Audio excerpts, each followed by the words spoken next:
Hello guys. Look at may banana. Yeah, I tried to. It's been very windy here, so I have to tie my banana because it keeps on falling.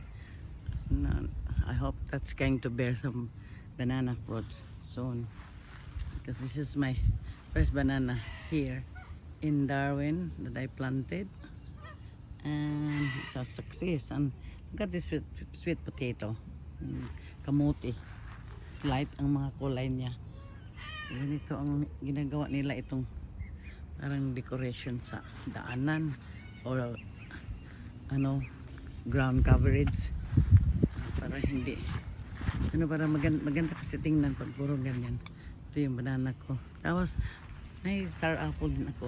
Ito hindi ko na inano yan sa pot, iniwan ko lang sa pot yan kasi pangit ang lupa dyan eh. Tapos yan. Tapos yung pandan ko. Pandan doon. May pupo ako doon. Tsaka gabi. Si gabi ko doon. May siniguelas din ako. Itong kalamansi ko. Diba itong klase. Maliliit. Tsaka nahuhulog yung bunga niya. Ayun ang gabi ko sa corner na yan. Minsan pag mainit, namamatay yan. Ito yung malunggay ko rin. Tingnan mo yung malunggay ko. Yan, meron din ako doon sa kabila. So, mini-maintain ko yan kasi dumadami. Ayoko siyang, pinuputol ko yung ano niya para hindi naman sa lawn, sa grass. Ito yung kalamansi ko rin. Dito, yung snake plants ko. Yung kalamansi ko ito. Yung bunga na ito, ilang beses ko na yan na ng bunga ginagamit ko. Minsan magmamarinate pa ng yun, bunga yan. Yan din, yan. Marami na ako na. Yan, maraming bunga. Yan. Ulit pa yun, maraming bunga na. Kasi ang sabi ng ko, kaibigan ko, yung nagtitinda nito, lagyan ko rin ng bitsin, yung MSG. Lagyan ko nga nagbulak, maraming bulaklak. Sabi niya, lagyan ko yan. Maraming bunga yan eh. At least nagkagamit ako dyan. Meron din akong saluyot doon, no? Ano yan yung yan. Sandali. Kasi, minute.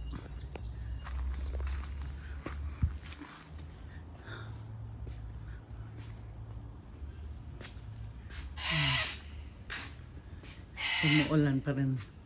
Yan, siguro ulan ng kanina din, umulan ng maaga. Tapos kahap, ulan ng ulan. Ito, nagkakas nga ako ng rainwater kasi masarap yung yung panghugas yung rainwater. Pero pinapalitan ko ng bago yan kasi minsan may mga eggs eh. Siguro, yung mosquito siguro. Maliliit kasi. Ito yung malunggay ko rin. Yan, isa rin binigay rin sa kaibigan ko yan. Yung popo ko dito, punta ko sa Pilipinas. Pagdating ko, natumba yung malaki dyan. Nagbubunga na. Pinutol ko na lang. Yan din, pinutol ko rin yan. Ito, labis ko na inayosan. Parang hindi na yata makahold. Yan, lalaki na yung tanim na yan. Kasi inalagaan ko kasi noon na. Parang namamatay na yan. Inayos ko yan. Tapos yung ganda-ganda na. Nagtaba. Naalagaan ko na yan. Okay. Yan. Yan lang. Yan po guys. Makita nyo yung ko dito. Yung garden ko. Tapos dun sa harapan. Sa harapan iba rin dun. Sa likuran nito eh. Sa harapan. Yung lawnmower ko. Electric lawnmower yan. Ako nagkakat sa grass. Ito ginagamit ko yung trolley na yan pag mabigat. Kasi hindi ko kaya buhatin. Kahapon na, nag-ano ako ng mga yung nagkakatak sa mga branches. Kasi ilagay ko dyan para ilagay ko sa ibabaw ng basura yung drum. Kasi minsan maliit lang yung drum namin sa waste. Kasi twice a week sila nagkukolekta. Totoo yan. Yung kahoy na yan, natumba na yan. Muntik na matumba yung Pag balik ko dito, nagbagyo yun. Bago ako nakabalik dito, kala ko nga ma-stranded ako doon sa Singapore. Ito, yan. Green na green. Pero kung mga orchids yan, hindi doon yung hindi ko pa naayos. Kasi doon, tinabi ko yan doon sa doon sa gilid ng malapit sa yung mga papaya dahil para maanuhan sa sprinkler kasi wala pa yung ulan pag-alis ko. Yung mga desert rose ko hindi masyado nagmulaklak basta mainit na malamig yung ulan kaya parang tang-init na maraming bulaklak yan. Yung may helicon ako dito hindi na masyado nagano ito yung flower nito tinanong ko ito noong binibigay din yun. Yan maganda yung helicon niya na yan. Gusto ko yan. Ito pa rin, nagbubulaklak na Yan, maganda kasi ang helicon niya. Maganda bulaklak na yan.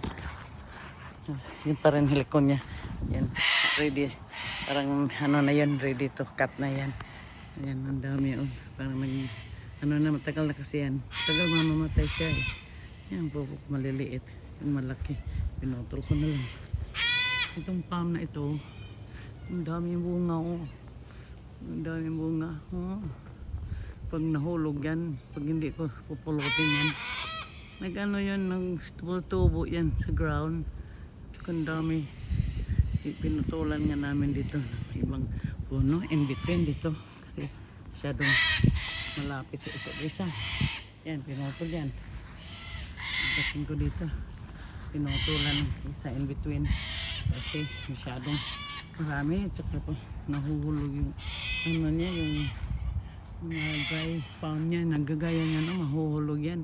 Tapos ang dami-dami ginagawa ko, pinuputol ko na lang para mapasok ko sa waste bin ko kasi hindi naman ako pwedeng pumunta sa tip saan itambak yung mga mga malaking mga cuttings. Ito yung ko ayun alam ko anong pangalan, Manaw to sa Philippines, sa Cebu, Manaw. Meron ako isa sa likuran din, yung mga orchids na yun. Buhay na binigyan sa ko, kaibigan ko kasi maglipat sila doon sa Brisbane. Kaya binigyan niya sa akin hindi na yan alagaan, mamatay na, pero yan, buhay na kasi wala ng ulan. Pag wala ng ulan, i-connect na naman yung sprinkler ko, yung automatic. Sprinkler yung bulaklak ko dito nagsimula ng kasi tinanggal ko na yung dead na yung iba yung mga seeds sumutubo na naman. Yan pinanim ko ito yung parang nag-wild ito pero pag mainit na namamatay ito, nawawala pero ang bulb niya nasa ilalim pero minsan nabubuhay pa rin kasi natutubigan pero hindi masyado. Ito yung desert rose ko, marami itong bulaklak pag may tang-init. Ayun nilang masyadong ulan ng ulan Yan. Nagsisimula na naman lumabas yung kaya yung iba, gagayang kung maliit na yan, bulaklak yan yung iba may bulaklak. Yan, desert rose. Ang ganda yan pag nagbulaklak kasi may mga dark red dito, may white ako. Ito, tinanim ko yan. Binili ko to yan sa isang kaibigan. Tapos laki na. Then, papunta na sa ibabaw. Maliit lang yan noon. Yan ang niya. Hindi ko tinanim sa kasi pangit ang lupa dyan. Pero nasa siya sa malaking pot. Marami pa doon. Meron akong ito rin. Mga bagong ko to. Yung mga seeds. Natin na transfer ko na pag malalaki-laki na tapos lumaki na sila simula ng bulaklak. Itong frangipani ko Clatsotsi or something, I've got another one red, ito dark red. Tapos ito magkano to, ang bango yan parang ilang sampagita yata yan. Yan ito nagbunga, tingnan mo maganda siya kasi red, dark red marami itong bulaklak pag na mainit na. Ngayon simula konti lang yan, dami yan. Meron pa akong seeds na inaano ko kasi Pag nag-ano ng seeds yan, anong bunga niyan, ng seeds yan, daming seeds sa ano loob ng bunga. Yan, tinitrim ko yan, naglalagay ko ng with matting dito. Yan, hindi ko pa natapos. Kasi, lagi na lang ako nagbubunod sa damo. Lalo na umuulan, ang bilis tumubo. Kaya gaya nito. Pag tag-init, wala yan. Hindi mo makikita yan. Pero pag tag-ulan ako, tumutubo. Kala mo na, namatay na. Pero, nandiyan pa palang bulb sa ilalim. Ito gusto ko yung na yan, crotons, crotons pangalan yan yun, meron ako dito ibang crotons. Ito ano yata ito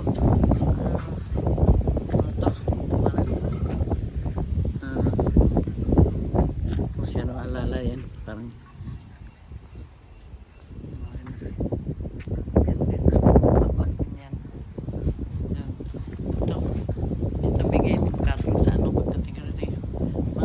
years na yan. Ay, binigay ko yung anak ko yung isa.